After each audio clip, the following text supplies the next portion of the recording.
अवधूत चिंतन श्री गुरुदेव दत्त श्री स्वामी समर्थ। नमस्कार। आपल्या गुरुमाऊली या चॅनलमध्ये मी तुम्हा सर्वांचे मनापासून स्वागत करते। तुमच्यावरती आणि तुमच्या संपूर्ण कुटुंबावरती समर्थांची सदैव कृपा दृष्टी राहावी हीच त्यांच्या चरणी प्रार्थना। दिवाळी झाली। दिवाळीमध्ये प्रत्येकी 5 दिवसांमध्ये आपण काही ना काही नैवेद्य धरले देवाला। आता बऱ्याच घरांमध्ये ह्या चुका केल्या जातात नैवेद्याबद्दल।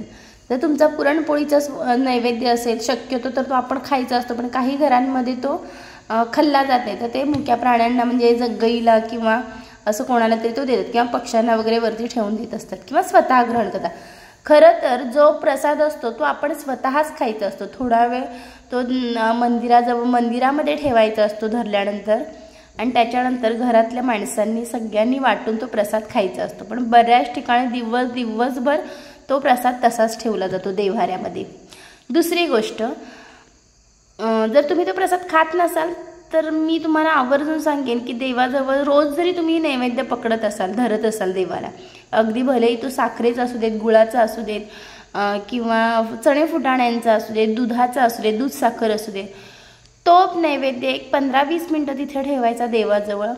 त्याच्यामध्ये एक सकारात्मक ऊर्जा, एक कॉस्मिक एनर्जी तयार झाली, त्याच्यामध्ये परमेश्वराचा साक्षात आशीर्वाद उतरलेला असतो। त्यामुळे तो नैवेद्य आपणच घरातल्यांनीच ग्रहण करायचा असतो।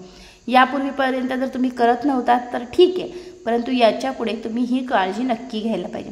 आता दुसरी गोष्ट, आपण धनतेरसला, वसुबारसला, त्याच्यानंतर लक्ष्मीपूजनाच्या वेळेस आपण बरेच नैवेद्य धरलेले आहेत देवाला। पकडलेत म्हणजे धरलेत, दाखवले गेलेले आहेत नैवेद्य।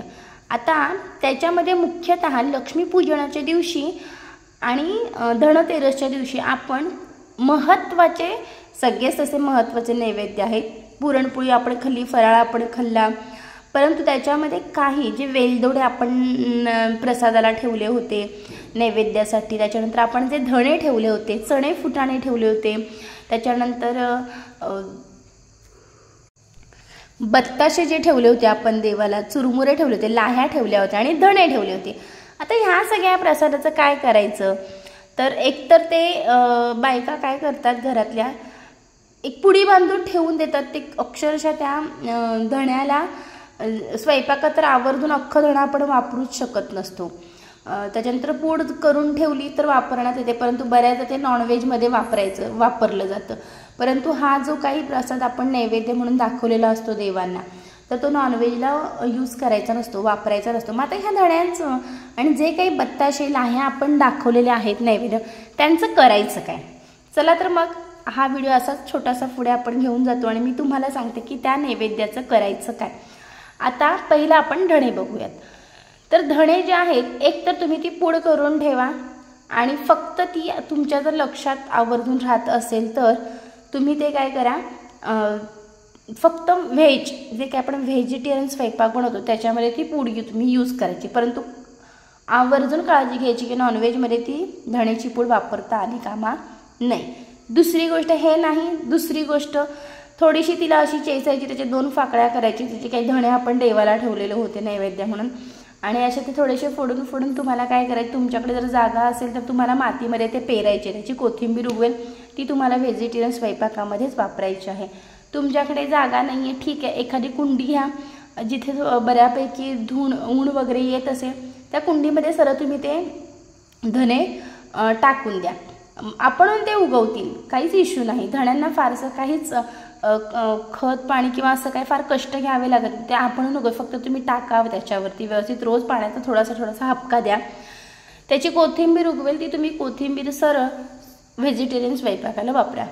तेही जमत नाही तर सरळ कुठल्याही एका मोठ्या झाडाखाली त्याच्या बुंध्याजवळ म्हणजे त्याच्या मुळांजवळ तुम्ही ती पायात येणार नाही अशा प्रकारे ती तुम्ही धणे सगळे त्या झाडाजवळ टाका। हे झालं धण्यांविषयी। आता दुसरी गोष्ट, आपण जे काही लाहे आणि फुटाणे घेतले होते किंवा जे काही आपण बत्ताशे देवीला अर्पण केले होते, नैवेद्य म्हणून दाखवले होते, आता त्यांचं करायचं काय, हे बत्ताशे तुम्हाला वर्षभर वापरायचे आहेत।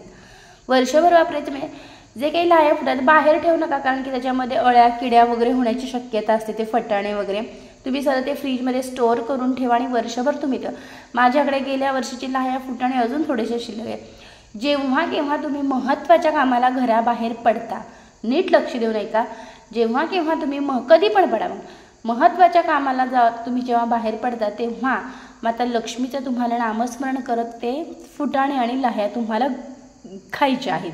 आणि 101% नाही, 1001% गॅरंटी, ज्या कामाला तुम्ही जाताय ते काम तुमचं पूर्ण होऊनच तुम्ही घरी परताय. अनुभव घेऊन नक्की बघा. खूप छोटा, साधा, सरळ, सोपी गोष्ट आहे फक्त. आणि कारण की त्या सगळ्या गोष्टींमध्ये इतकी एनर्जी आहे, देवाचा एवढा मोठा आशीर्वाद उतरलेला असतो की ते आपल्याला पॉझिटिव्हच गोष्टी देणार. हे झालं आपले फुटाणे, लाह्या वगैरे आणि बत्ताशे आणि धणे. आता दुसरी गोष्ट, जी आपण गरम मसाले वापरलेले आहेत. आता मी माझ्या मागच्या व्हिडिओमध्ये बहुतेक सांगितलं होतं की तुम्ही वेलदोडे ठेवा, ग्रीन कलरचे, हिरव्या कलरचे वेलदोडे, हळकुंड ठेवा देवीजवळ, त्याच्यानंतर लवंगासुद्धा ठेवा आणि दालचिनी, आणि त्याच्यामध्ये मी एक गोष्ट सांगितली होती सुपारी. ह्या गोष्टी ठेवायच्या. आता सुपारी ही आपण त्या आपल्या ह्याच्यामध्ये मी जी पोटली सांगितली होती त्याच्यामध्ये तुम्ही वापरू शकता किंवा देव्हाऱ्यामध्ये ती तशीच तुम्ही ठेवू शकता. देवाचे जेव्हा कामं आपल्याला पूजा अर्चा करायची असते त्यावेळेस तुम्ही ती धुवून पुन्हा यूज करू शकता.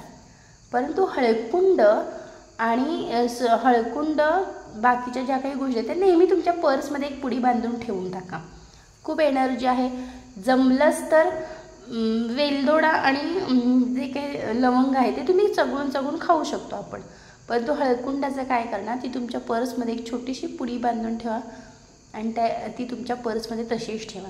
हे झालं देवीला केलेल्या अर्पण गोष्टींबद्दल. ह्या सगळ्या गोष्टी लक्षात घ्या, अशाच करा. कारण आपण खूप मनापासून करतो आणि ते जे काही ज्याच्यामध्ये देवीची शक्ती उतरलेली असते, देवीचा आशीर्वाद, त्या गोष्टी आपण अशा नकळतपणे कुठेही टाकून देतो आणि त्यांचा मिसयूज आपण करत असतो. तर आजच्या व्हिडिओमध्ये एवढंच. पुन्हा एकदा अशाच नवीन माहिती सकट भेटूयात. तोपर्यंत अवधूत चिंतन. श्री गुरुदेव दत्त. श्री स्वामी समर्थ. जय सद्गुरू.